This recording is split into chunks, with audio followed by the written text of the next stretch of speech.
ঢাকা থেকে মাত্র কয়েক ঘন্টার দূরত্বে আপনিও চলে আসতে পারবেন এই সুন্দর প্লেসটাতে। আর এখানে আপনারা কিভাবে আসবেন এবং কত টাকা খরচ হবে যাবতীয় সবকিছু আমি বলবো। ভিডিওটি না টেনে লাস্ট পর্যন্ত দেখতে থাকুন।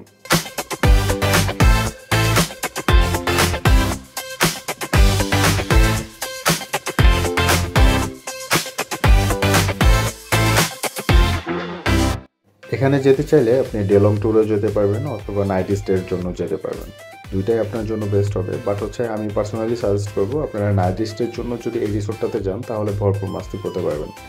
জাস্ট বিকজ এখানে অনেক ধরনের অ্যাক্টিভিটিস আছে, যেমন আউটডোর অ্যাক্টিভিটিস আছে আবার ইনডোর অ্যাক্টিভিটিসও আছে। সো সবগুলো অ্যাক্টিভিটিস যদি আপনি ফুলফিল করতে চান, ইভেন হচ্ছে আনলিমিটেড সুইমিং পুলের অ্যাক্সেসটা পেতে চান, তাহলে অবশ্যই আপনাকে নাইট স্টে করতে হবে।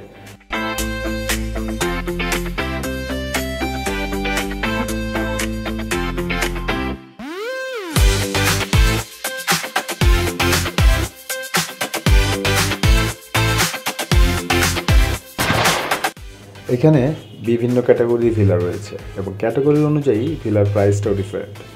আর আমার জানা মতে রয়্যাল ভিলা হচ্ছে এখানে লাক্সারিয়াস ভিলা, আর আমরা হচ্ছে দুইটা রয়্যাল ভিলা নিয়েছিলাম যার কস্ট পড়েছিল আনুমানিক 46,000 টাকা, যার মধ্যে ছিল 3 বেলা কমপ্লিমেন্টারি ফুড, ইভিনিং স্ন্যাক্স এবং unlimited swimming pool access. Outdoor অনেক অ্যাক্টিভিটিস ছিল যেগুলো আমরা ফুলফিল করতে পারি নাই। সো যারা যাবেন তারা অবশ্যই হাতে টাইম নিয়ে যাবেন যাতে করে সবগুলো অ্যাক্টিভিটিস ফুলফিল করতে পারেন এবং ভরপুর মাস্তি করতে পারেন।